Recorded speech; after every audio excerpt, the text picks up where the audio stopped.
The power of an image is often understated. Sometimes we are too caught up in social norms and popular culture that we do not realize the influence visual images have on us. Throughout history, visual images have played a powerful role on consumers. During the 19th century, window shopping exemplified an apparent attraction of consumer interest. Walter Benjamin writes about the significance of arcades and the gaze of the flaneur.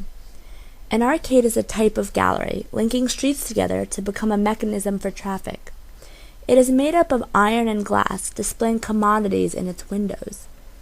Arcades initiate the flaneur, the act of strolling and looking, and draws one towards the visual images being displayed.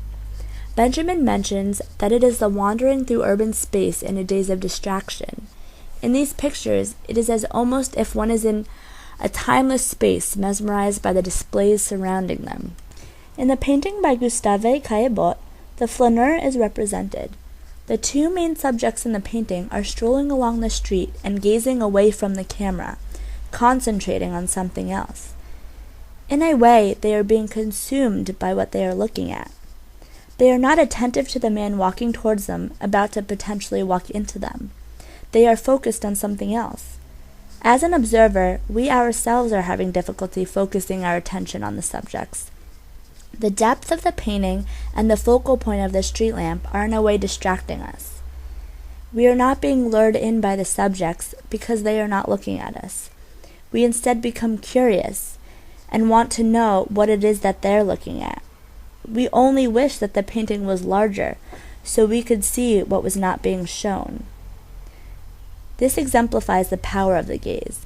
By the end of the 19th century, changes in the observer occurred. The social role of the female, as Friedberg notes, had new prerogatives in which their social powerlessness was crossed with the new paradoxes of subjective power. Women became more independent, and shopping malls became their safe haven. Shopping turned into a pleasurable activity as opposed to a chore. Women also had more purchasing power. They became the target of consumer address. The flaneur became more vulnerable to influencing purchase. As a result, the flaneur flourished, with stores concentrating on attracting the consumers towards their products through this means. Variety grew and choices became evident. Friedberg argues that shopping relied on the visual register and helped to ensure the predominance of the gaze in capitalist society. Looking was associated with buying, and thus the power of an image being sold became crucial in order to appeal to the most customers. In our current market economy, consumerism has flourished. We have learned to recognize and identify commodities based off of the brand logo they represent. A brand logo is a visual image that associates certain qualities and characteristics to a commodity. It's an abstraction that links an image to a good. Once brand logos are recognizable and understood, they hold the power, the influence on determining a purchase. It can stand on its own, conveying a certain lifestyle and experience. A prestigious brand logo can make a simple commodity it represents seem impressive. There is a higher willingness to pay. A bag marked with the Prada logo is more attractive than a bag not branded. Chocolate cereal flakes branded under Cocoa Pebbles are also more attractive than chocolate flakes under an unidentifiable brand logo. The flaneur is what initiates us to buy a commodity based on its brand logo. It also initiates companies to utilize the flaneur to sell their items. It is this gaze that allows the opportunity to identify the logo. Strolling along a street makes one vulnerable to become influenced by surrounding visuals. The act of the flaneur is when brand logos become noticed. Companies therefore put up brand logos on each one of their items for this reason. Recognition and the image it conveys convinces consumers to buy the commodity. This photograph shows the UGG's brand logo easily seen on many boots young women wear.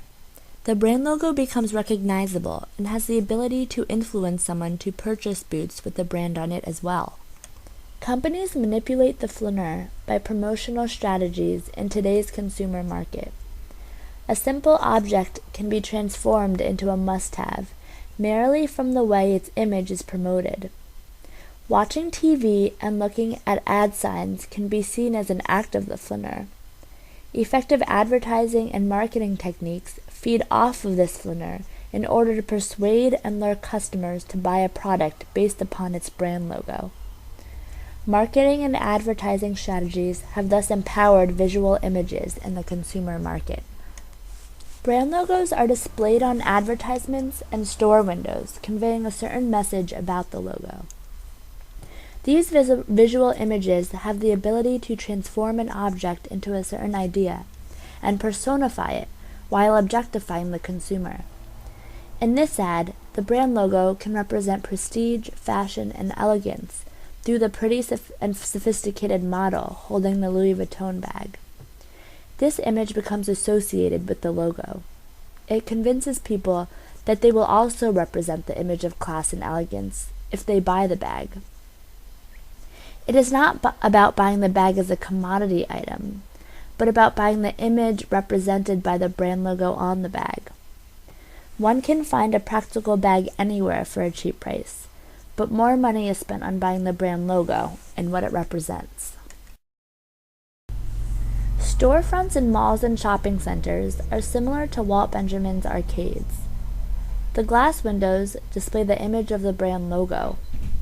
In sports stores, there is usually a picture of a professional athlete either wearing or using the commodities the store sells.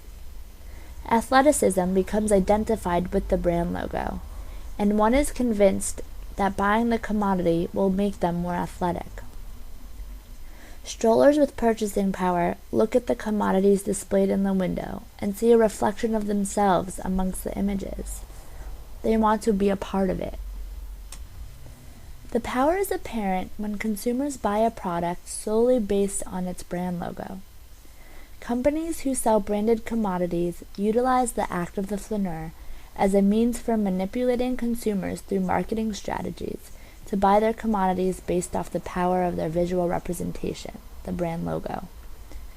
Many consumers will not buy an unbranded item, identical to a branded object that does not have a certain logo on it. This conveys the power of the image. We are influenced to purchase certain commodities because of our association to its brand logo. Visual images are thus more powerful than we think, and this has been witnessed throughout history.